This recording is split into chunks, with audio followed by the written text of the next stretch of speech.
Acquiring new skills used to be very complex, but it has been simplified by 4-level solutions through the Academy platform.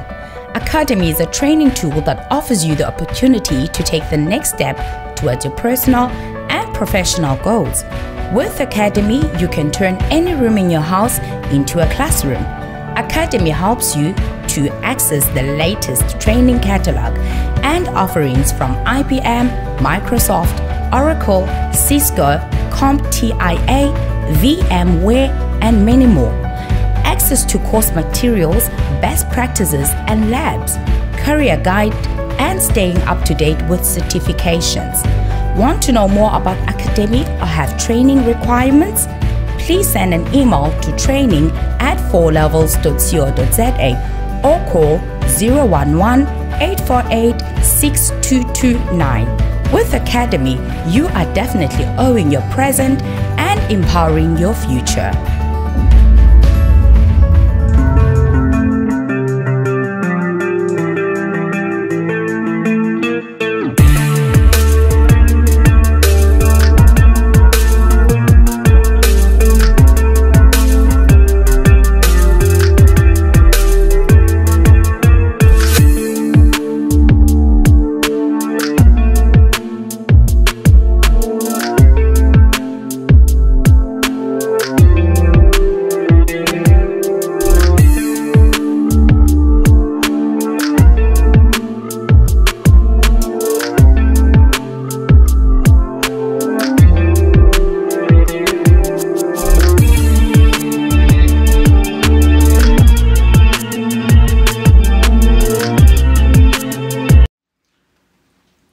Mesdames, Mesdemoiselles et Messieurs, heureux encore une fois de plus de me retrouver devant vous pour un nouveau numéro où nous allons parler encore de la République démocratique du Congo. Le sujet est tellement grand.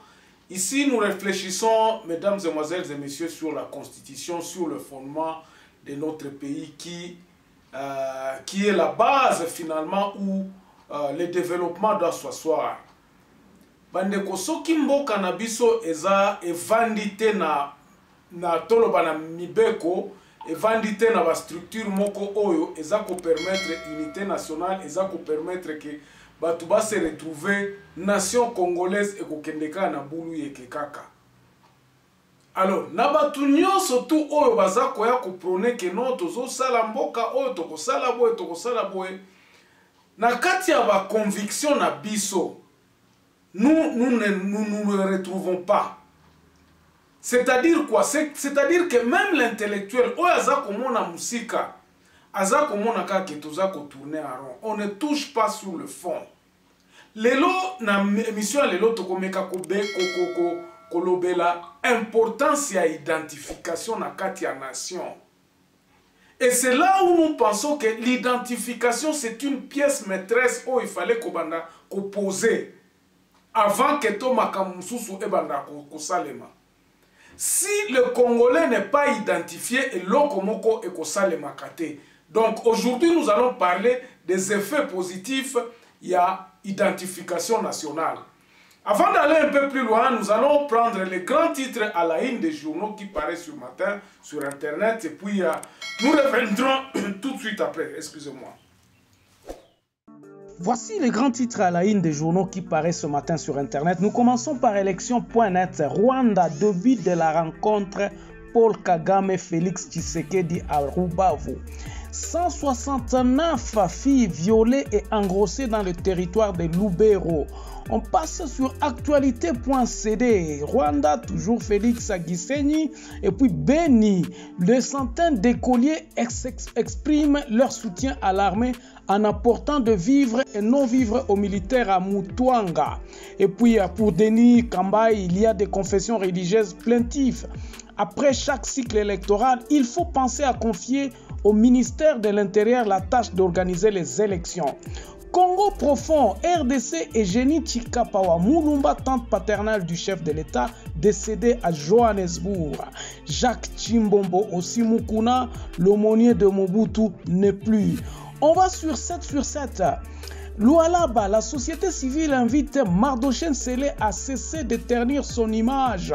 Sidou Bangui, 2 membres de coordination du péage routier suspendus pour détournement des derniers publics. On va terminer par Radio Okapi.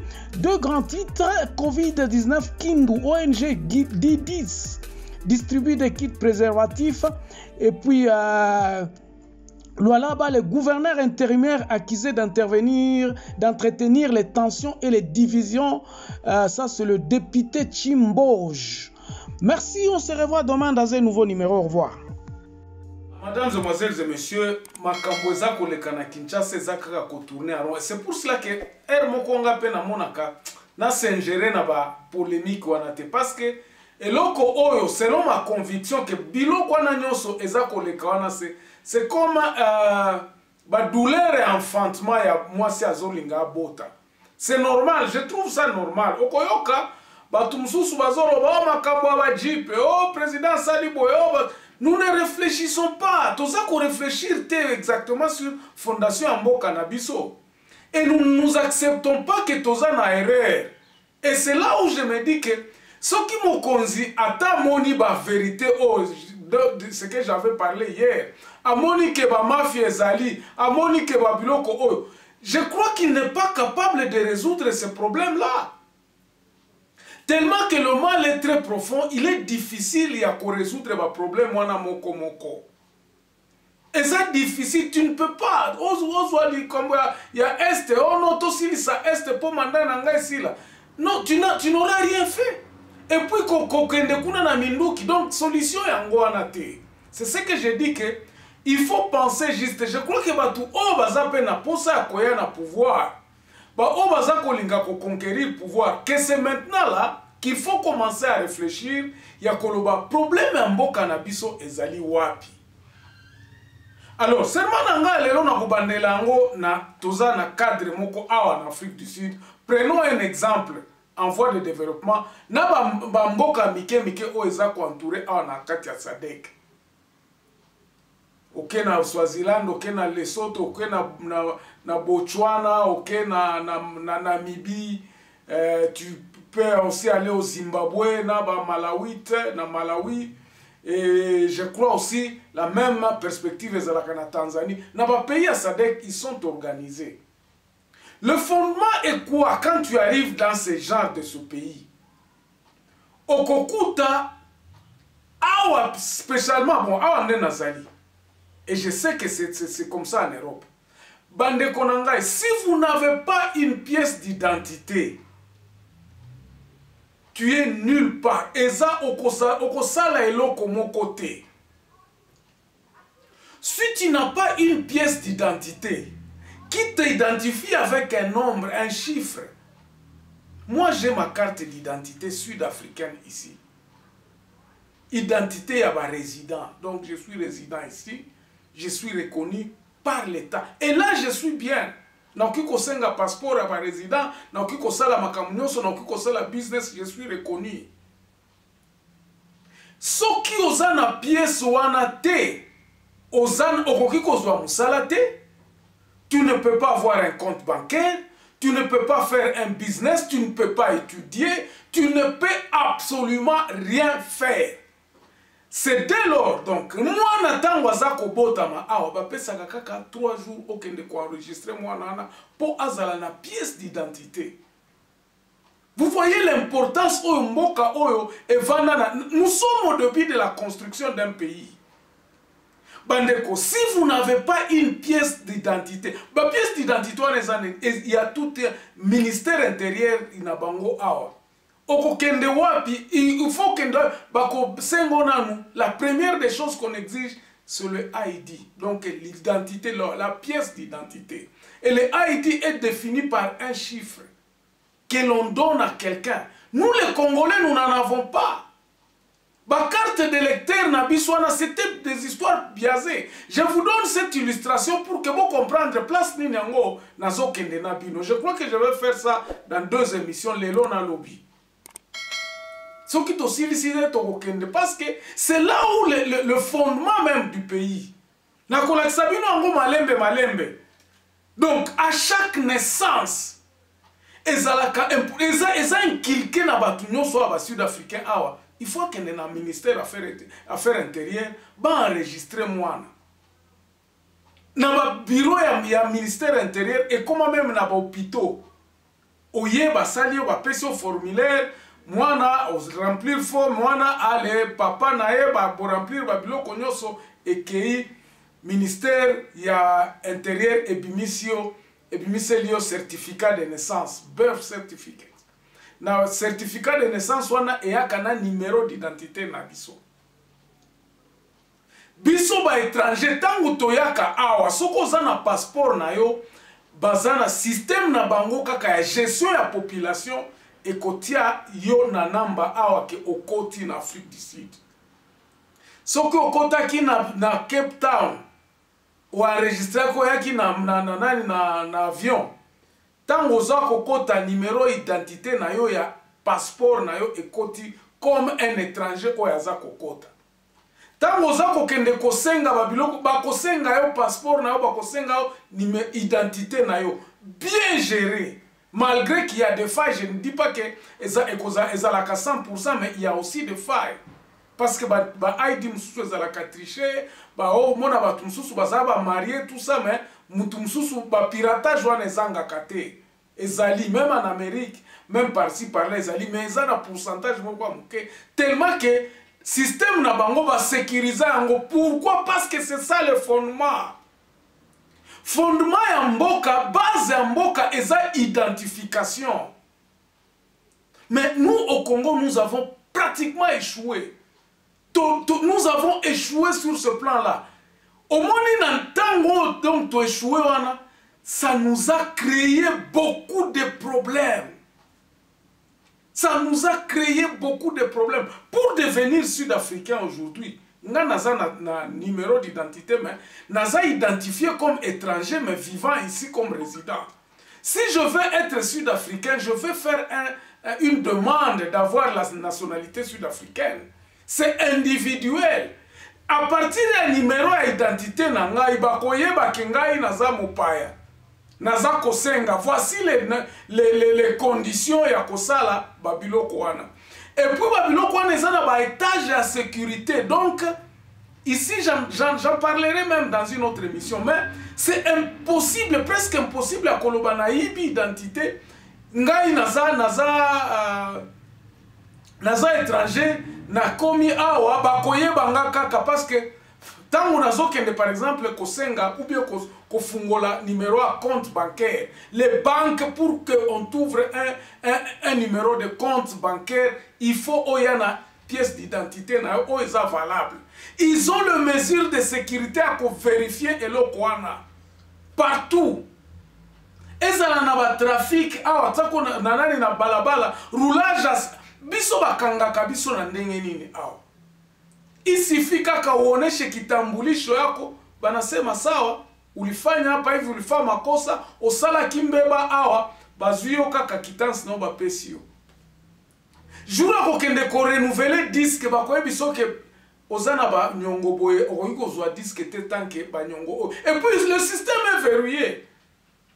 Okuta ke okoyiko zwa disque wana te. Soki bakangio na balabala disque no esili ezambeba. Il faut kende. Donc le système doit faire en sorte qu'on identifie les gens.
na mboka na biso to identifiana toza na carte d'identité.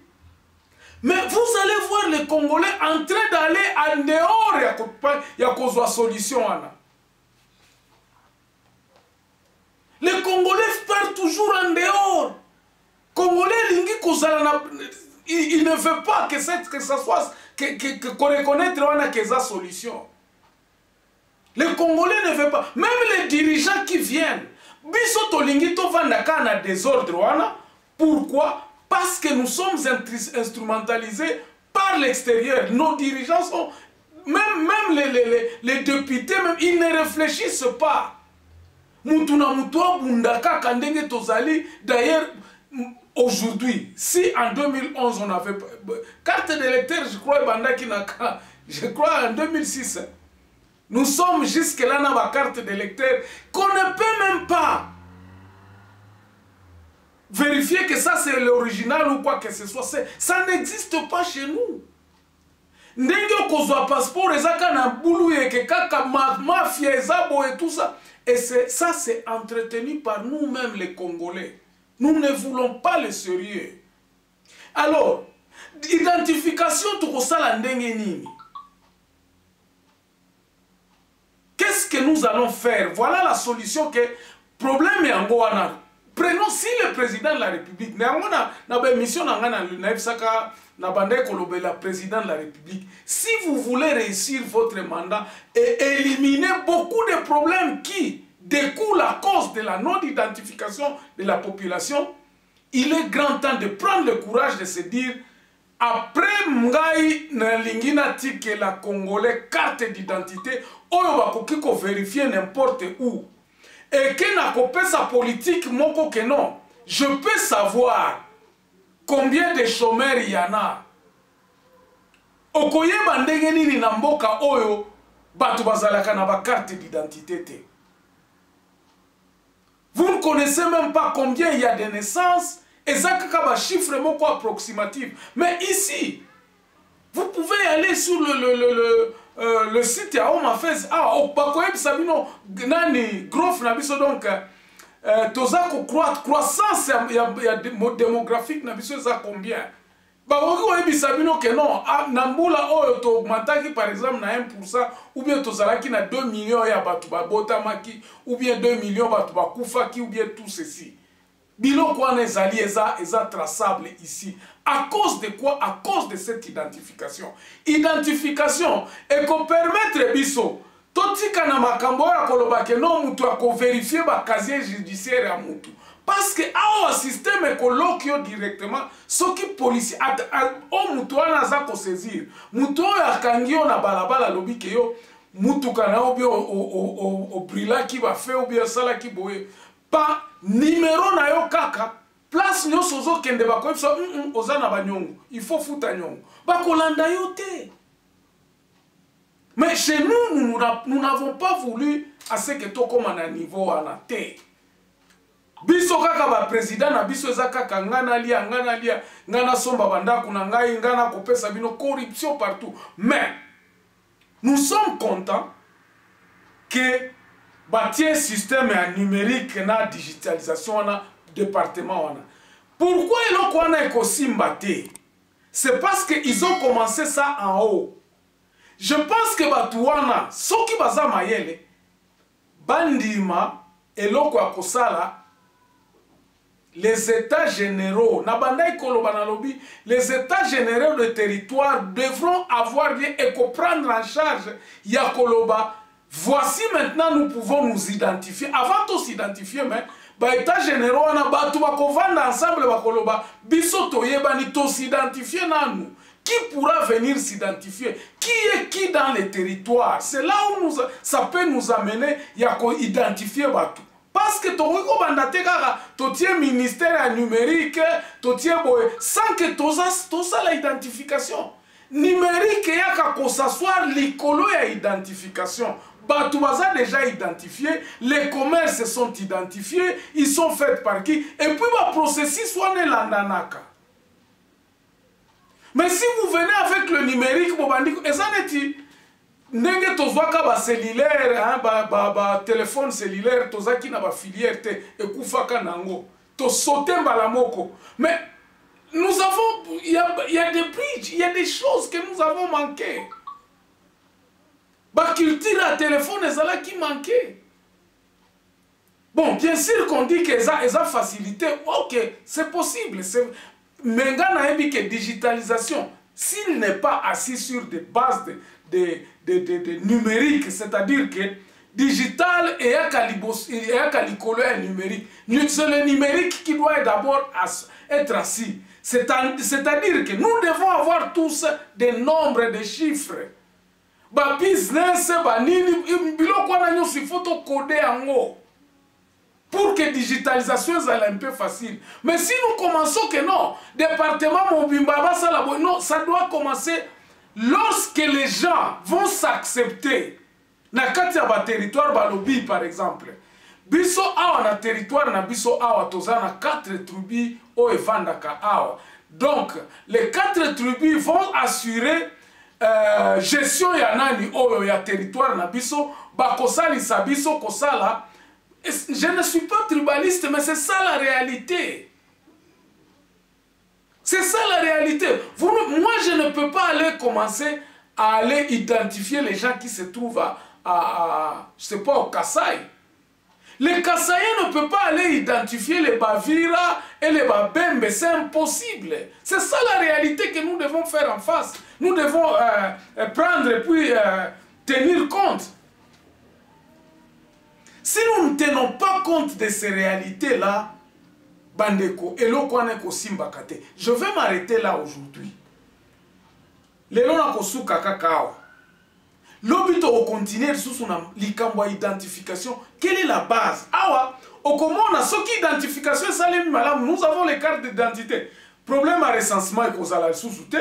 Démocratie n'a biso tokoyeba na ba région oyo banani basa ebele, donc la démocratie c'est la loi de la majorité et cause à la problème te gouvernance écoute cause à la nango pété. Nous en parlons demain, ne manquez pas, on en parle demain dans ce nouveau numéro. Bandeko, n'oubliez pas de vous abonner. Si vous êtes là pour la première fois, la main au cœur, laissez un petit commentaire, abonnez-vous. Partagez nos émissions, ça nous fait du bien lorsque nous voyons nos émissions sont partagées dans les autres groupes et ça nous donne aussi encore envie de continuer. Merci, on se revoit demain dans un nouveau numéro. Portez-vous bien.